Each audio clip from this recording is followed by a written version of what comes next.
मित्रों, आज जो है मैं आपको एक कहानी सुनाने जा रहा हूँ जो कि पंचतंत्र की कहानी है। इसका नाम है भाग्य का फल। किसी नगर में सागर दत्त नाम का एक वैश्य रहता था। उसके लड़के ने एक बार 100 रुपये में बिकने वाली एक पुस्तक खरीदी। उस पुस्तक में केवल एक श्लोक लिखा था, जो वस्तु जिसको मिलने वाली होती है उसे अवश्य मिलती है। उस वस्तु की प्राप्ति को विधाता भी नहीं रोक सकता। जो वस्तु दूसरों को मिलने वाली होगी वह हमें नहीं मिल सकती, और जो हमें मिलने वाली है वह दूसरों को नहीं मिल सकती। अपने पुत्र से पुस्तक का मूल्य जानकर नगरदत्त कुपित हो गया। उसने तुरंत अपने पुत्र से घर छोड़ने कर चले जाने के लिए कहा। सागरदत्त का पुत्र अपमानित होकर घर से निकल पड़ा। वह एक नगर में पहुंचा।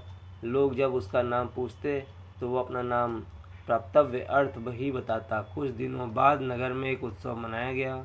नगर की राजकुमारी चंद्रावती अपनी सहेलियों के साथ उत्सव की शोभा देखने निकली। जब वह नगर भ्रमण कर रही थीं तो किसी देश का राजकुमार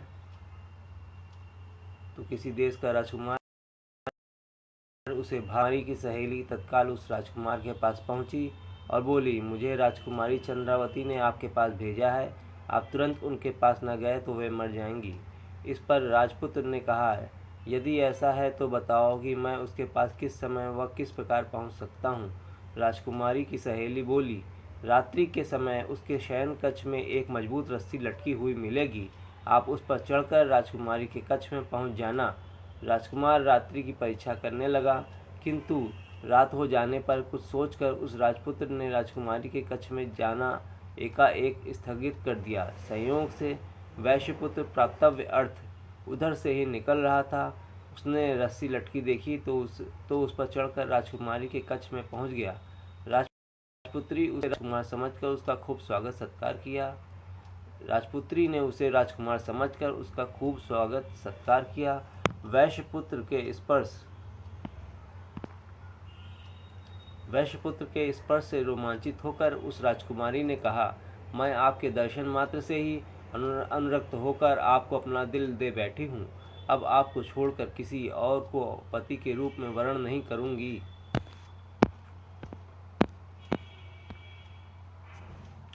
वैश्यपुत्र कुछ नहीं बोला, वह शांत बैठा रहा। इस पर राजकुमारी ने कहा, आप मुझसे बोल क्यों नहीं रहे हैं, क्या बात है?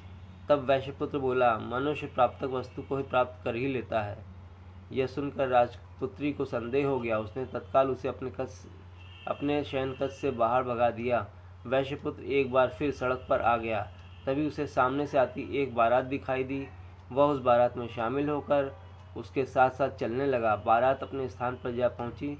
उसका खूब स्वागत सत्कार हुआ। विवाह का मुहूर्त होने पर सेठ की कन्या सज धज कर विवाह मंडप के समीप आई। उसी क्षण एक मदमस्त हाथी अपने महावत को मारकर भागता हुआ उधर आ पहुंचा। वहाँ भगदड़ मच गई। कन्या उस स्थान पर अकेली रह गई। कन्या को भयभीत देखकर प्राप्तव्य अर्थ ने उसे सांत्वना दी, डरो मत, मैं तुम्हारी रक्षा करूंगा। यह कहकर वह हाथ में एक डंडा लेकर हाथी पर पिल पड़ा। हाथी सहम कर वहाँ से भाग निकला। हाथी के चले जाने पर वर अपनी बारात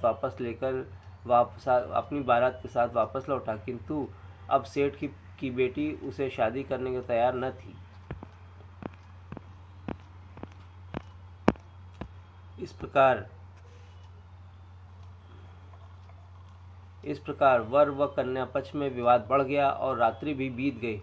प्रातःकाल वहाँ भीड़ एकत्र हो गई। इस विवाद की बात सुनकर राजकुमारी के साथ स्वयं राजा भी वहाँ चला आया। उसने वैश्यपुत्र से कहा, युवक, तुम निश्चिंत होकर मुझे सारी बात बताओ। वैश्यपुत्र ने कहा, मनुष्य प्राप्तव्य अर्थ को ही प्राप्त करता है। यह सुनकर राजपुत्री बोली, विधाता भी उसको नहीं रोक सकता। यह सुनकर विवाह मंडप में आई सेठ की कन्या बोली, जो वस्तु मेरी है वह दूसरे को नहीं हो सकती। राजा के लिए यह सब पहेली बन गया था। उसने दोनों कन्याओं से पृथक पृथक सारी बातें सुनी और जब वह आश्वस्त हो गया तो उसने सबको अभयदान दिया। उसने अपनी कन्या को 1000 ग्रामों के साथ आदरपूर्वक प्राप्तव्य अर्थ को समर्पित कर दिया। इतना ही नहीं, उसने उस वैश्यपुत्र को अपना पुत्र भी मान लिया। युवा पद पर प्रतिष्ठित कर दिया। अपना युवराज पद पर प्रतिष्ठित कर दिया। दोनों कन्याओं से विवाह कर वैश्य पुत्र आनंद पूर्वक महल में रहने लगा।